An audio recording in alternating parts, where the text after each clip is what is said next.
Retour à Chantilly parce que c'est le domaine qui nous a demandé de revenir,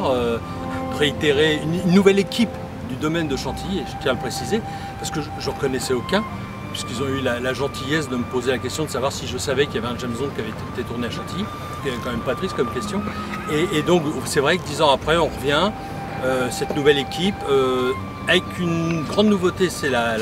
projection dans l'enceinte même du château, parce que la dernière fois c'était sur le champ de course, et avec, je pense peut-être un petit peu moins de monde, ça n'est 1000 personnes, il y a 10 ans on était 1200 dans la tribune. Bon, on avait Rémi Julienne qui était là, on avait John Glenn qui était là, ce qui était pas rien, mais toutes les raisons sanitaires d'aujourd'hui ont un petit peu réduit la voilure sur ce type d'événement, mais en tout cas c'est une bonne occasion pour le club de se retrouver et d'échanger tous ensemble.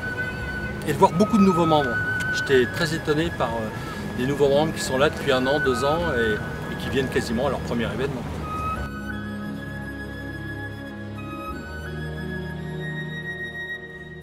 C'est un château assez prestigieux qui a une longue histoire,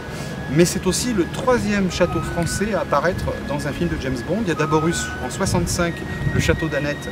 pour le film Opération Tonnerre, puis en 78-79 le château de Vaux-le-Vicomte qui est le repère de Hugo Drax pour le film Moonraker, et James Bond en 84, été 84,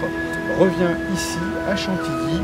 pour tourner des séquences de Dangereusement Vôtre, film qui sortira donc en 85. Et juste derrière moi, là, vous pouvez voir la chambre de James Bond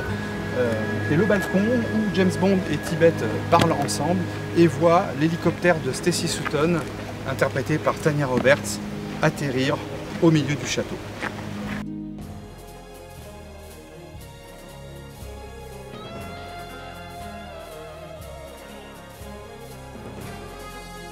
Alors voilà les voitures de Dangereusement Vôtre, la Renault 11 et la Renault Fuego Turbo. Donc ces 2 modèles emblématiques des années 80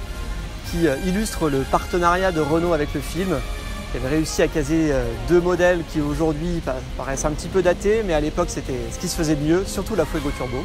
Et la Renault 11, tout le monde l'a reconnue, c'était la voiture du taxi dans le film. Alors là, elle est en état parfait, mais en vrai dans le film, elle finit coupée en 4 puisque